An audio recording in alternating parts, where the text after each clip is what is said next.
Wrestling fans, our first interview this week actually was given by a legend that Handsome Randy actually interviewed last year. And Handsome Randy, many people out there basically said the interview went in the toilet. Well, I can't help it if last year's producer was no help in that interview. Okay, Handsome Randy, whatever.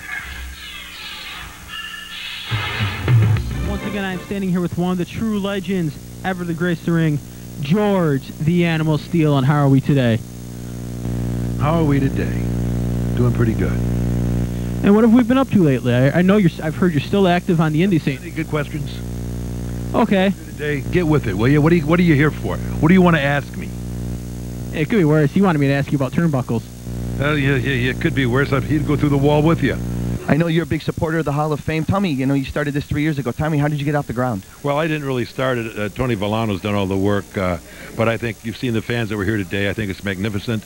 We have superstars from the past. We have a guy like the Destroyer. I mean, golly Pete, he was a superstar here, a major hitter in Japan. We've got Harley Race. I mean, we've got them all. And these are just the roots. This is something that's going to be around 40 and 50 years from now when all of us are gone.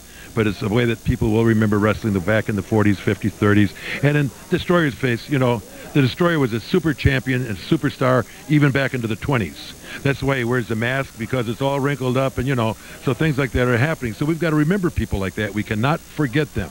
And we've got young people like Moolah. Golly, she hasn't changed in 25 years. It's fantastic. She's still a beauty. You're right. I was fortunate enough today when we were signing autographs to sit between her and Mae Young. It was like taking me back in my youth. It was fantastic. A rose between two thorns, as they say. No, it was a thorn between two roses. What can we expect in upcoming years? What do you got, planned for the future of the Hall of Fame? What? We're moving from this building that we're in now, and it's 123 Broadway, which means a lot of us that are in wrestling. That means a lot to us. But we're going to be moving on down to a bigger place, and hopefully we can fill that up and still have some stuff left over. We're getting paraphernalia and guys stuff from all over the country and the world. What happened in the past is guys would die and their name would die. They would fall out into history. This is a museum, so guys like Frank Hickey can live on. It's not just for the superstars that receives a ring, but the museum's for everybody, the guys that made the superstars. I like to call them the carpenters, the builder of champions. They're the ones who actually, you're right, put them on, put them to where they are today. Absolutely. Quick question about your career. Just wanted to, how did George the Animal Steele character come about? Oh, that's all over the internet. That's all over you. That's old news. Old news. Let's talk about the Hall of Fame. Hall of Fame. Yeah. No, what happened is the Destroyer offered me a beer. And I said yes, but it was an empty bottle. What can I tell you about this guy? He won't even buy me a beer. You're slippery and wet, that guy. But I'm going to get two for the price of one. And you're not even going to, get one step. There's not even a deposit on the things, that cheap son of a gun.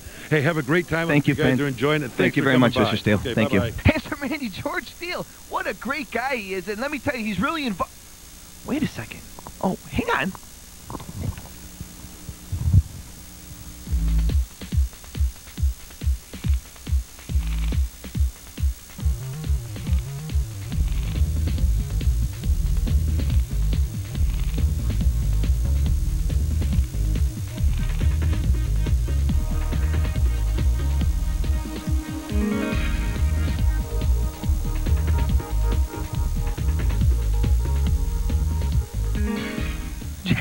George Steele was right. The answer is actually on the internet. Can you believe that? Fans, stay tuned. We'll be right back.